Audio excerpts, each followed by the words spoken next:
Hey guys, welcome back to our channel CSC concepts with Parineeta. Guys, इसके पहले वाले video में मैंने आप लोगों को ऑलरेडी रेबिन कार्प क्या होता है वो एल्गोरिदम पूरा समझाया था।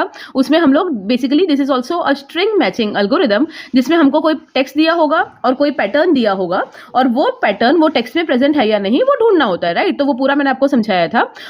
जनरली अगर आपको रेबिन कार्प में कोई अलग से हैश फंक्शन नहीं दिया है तो सिंपली हम लोग क्या करते हैं, मॉड्यूलो करते हैं, राइट। वो मैंने उस एक एग्जाम्पल लेके पूरा मैंने आपको सॉल्व करके दिखाया था कि मॉड्यूलो करके कैसे हम लोग हमारा मैच का इंडेक्स फाइंड आउट करेंगे, राइट। अब यहाँ पे ना रेबिन कार्प का एक और वेरिएशन हम लोग देख रहे हैं यहाँ पे।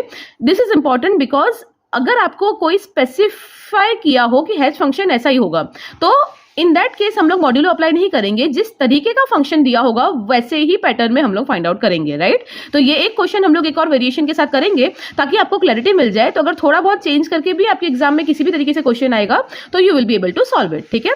तो देखो, रेबिन कार्प मेथड अप्लाई करने को बोला है और क्वेश्चन क्या दिया है, find the number of spurious hits. आपको याद होगा उसमें भी हमने स्पूरियस हिट्स फाइंड आउट किए थे, right. So find out the number of spurious hits in the given text string if we assume a = 1, b = 2, c = 3 up to z = 26, ठीक है। a b c up to z हमको ये 1 2 3 सारे numbers दिए हैं और मतलब सारे अल्फाबेट्स 1 to 26 के अंदर आ जाता है। ये हमको मैपिंग दे दी है नंबर्स की, ठीक है।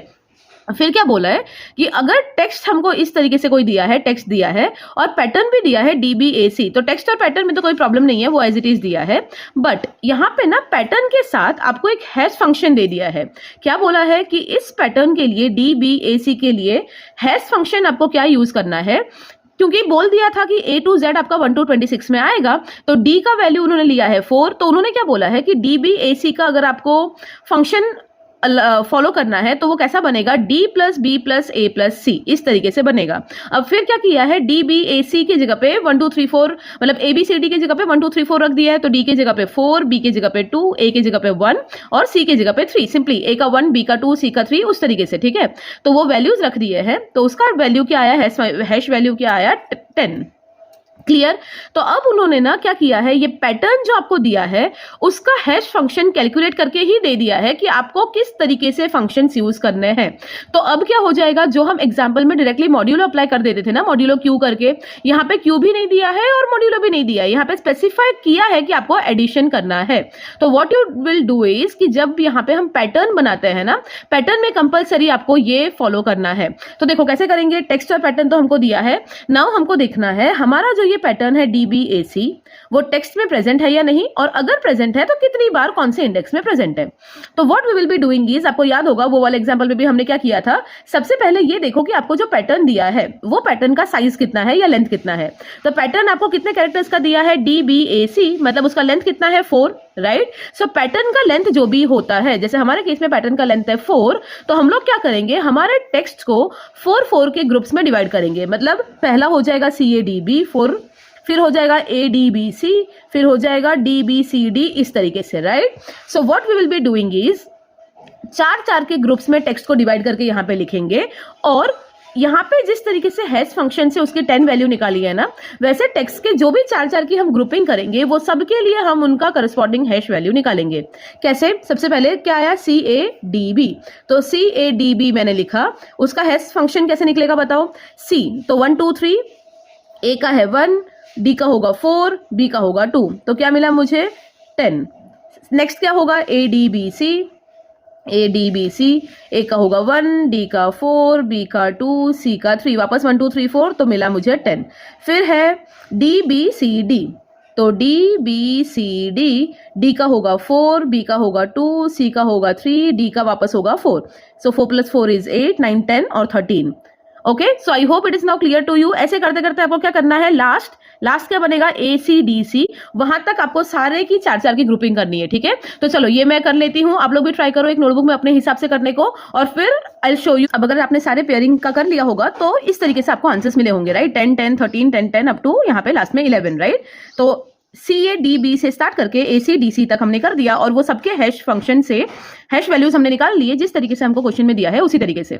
अब यहाँ पे एक इंपॉर्टेंट पॉइंट देखो गाइस कि अगर यहाँ पे आपको फॉर एग्जांपल दिया होता D + B - A + C, right. अगर यहाँ पे पहला वाला और तीसरा वाला ऑपरेटर प्लस होता, सेकंड वाला ऑपरेटर आपको माइनस दे दिया होता, तो आपके यहाँ पे क्या प्रॉब्लम, यहाँ पे क्या फर्क पड़ता है, ये बीच वाले जितने भी ऑपरेटर्स हैं वो सब में भी कंपलसरी आप क्या कर देते माइनस, राइट। तो यहाँ पे आपको जो भी पैटर्न दिया है ना, कंपलसरी उसी पैटर्न से वही वाला फंक्शन निकाल के आपको सबके लिए वैल्यूज निकालना है, इतना बस याद रखना है, ठीक है।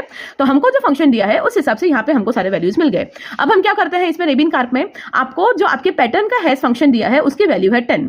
व्हाट दिस 10 डिनोट्स कि यहाँ पे आपको जितनी जगह पे 10 मिला ना, इतने सारे 10 मिले हमको, उसका मतलब क्या है, जितनी जगह पे भी आपको 10 मिला उनमें से कोई भी आपका ये पैटर्न हो सकता है। बट जहां पे भी 10 नहीं है वहां पे देखने की ही जरूरत नहीं है, those things can not be your pattern, वहां पे आपका पैटर्न प्रेजेंट होगा ही नहीं कंपलसरी, ठीक है। तो अब सिर्फ हमको क्या करना है, जहां जहां 10 मिला, ये एग्जैक्टली ये 10 का नंबर मिला हमको, वहां वहां हमको चेक करना है क्या हमको एग्जैक्ट मैच मिला है। अगर एग्जैक्ट मैच मिला तो यस, उसका हम इंडेक्स फाइंड आउट करेंगे। अगर एग्जैक्ट मैच नहीं मिला तो उसको हम लोग बोल देंगे स्पूरियस सेट, सिंपल, ठीक है।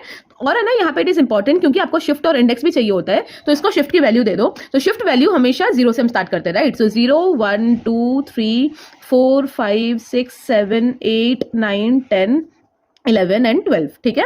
अब देखो जहां जहां 10 मिला सिर्फ हम उसी को कंपेयर करेंगे, तो यहाँ पे हमको 10 मिला, राइट। तो यहाँ पे हमारा वैल्यू क्या है, CADB। तो CADB हम कंपेयर करेंगे किसके साथ, हमारा DBAC के साथ। तो क्या ये दोनों इक्वल है, नहीं, ये is not equal to DBAC। तो ये क्या हो गया, पहला स्पूरियस सेट, ठीक है। एग्जाम में आप पूरा लिख देना, ये जो स्पूरियस सेट्स पूछा है ये हम लोग फाइंड आउट कर रहे हैं। सो ये आपका पहला स्पूरियस सेट मिल गया। सेकंड इज ADBC, यहाँ पे 10 मिला ADBC, but again it is not equal to DBAC, so this is again my spurious set. यहाँ पे 10 मिला, जहां पे 10 नहीं मिला उसको तो हम देखेंगे भी नहीं, ठीक है। यहाँ पे 10 मिला कि नहीं मिला, 10 मिला, उधर क्या है BCDA, बट हमको DBAC चाहिए, तो ये भी क्या हो जाएगा स्पूरियस सेट। CDAB जो अगेन हमारा पैटर्न नहीं है, तो ये भी हो गया स्पूरियस सेट। ये 10 में क्या है CDBA, बट हमारा पैटर्न कुछ और है, तो ये भी हो गया स्पूरियस सेट। DBAC, यस, यहाँ पे देखो हमको मिल रहा है DBAC and DBAC, this DBAC is what, it is equal to our pattern. तो इसको हम क्या बोलेंगे, this is our exact match, ठीक है। ये एक एग्जैक्ट मैच हमको मिला। लास्ट क्या है BACD, which is again not my pattern, so ये भी क्या है स्पूरियस सेट। तो फाइनल क्या क्या आपका फाइनल आंसर में क्या क्या आना चाहिए, सबसे पहले तो क्या पूछा था, find the number of spurious sets. तो स्पूरियस सेट काउंट कर लो कितने आए, 1 2 3 4 5 एंड 6। तो हमको क्या मिला, 6 स्पूरियस सेट्स। तो ये हमारा पहला आंसर मिला, ठीक है। अब एग्जैक्ट मैच हमको कितने मिले, तो एक ही बार एग्जैक्ट मैच मिला मुझे, right. So exact match is found only once, एक ही बार मिला। अब जब मिला उसका शिफ्ट और इंडेक्स क्या है वो भी बताना पड़ेगा। So exact match is found only once at shift number. तो शिफ्ट नंबर कौन सा था, ये वाला देखो, शिफ्ट नंबर यहाँ पे जो मैच मिला है उसका शिफ्ट नंबर है 10, तो at shift 10, right. And index, index क्या बताया हुआ है मैंने आपको, index will always be your shift number +1, तो इंडेक्स क्या होगा 11, क्लियर। तो इतना ही बस आपके आंसर में ये दोनों चीज स्पेसिफाइड होने चाहिए। अब इंडेक्स 11 जो हमको मिला, एक बार स्पेसिफाई कर लेते हैं, वेरीफाई कर लेते हैं कि सही है या नहीं। तो चलो काउंट करें अगर, तो 1 2 3 4 5 6 7 8 9 10 11, इंडेक्स क्या था 11। तो ये 11 से क्या मुझे मेरा पैटर्न मिला DBAC, यस। 11 से टेक्स्ट में इस इंडेक्स से हमको हमारा पैटर्न मिल गया, that is DBAC। That means हमने जो आंसर निकाला है that answer is correct, clear. So इस तरीके से कोई वेरिएशन के साथ आपको हैश फंक्शन दिया होगा तो आपको वही फंक्शन अप्लाई करके उसी पैटर्न में सबके लिए वैल्यूज फाइंड आउट करके स्पूरियस सेट और एग्जैक्ट मैच फाइंड आउट करना होगा, ठीक है। So I hope this type of example in Rabin Karp is also clear. Still if you have any doubt, feel free to ask in the comment section. Thank you.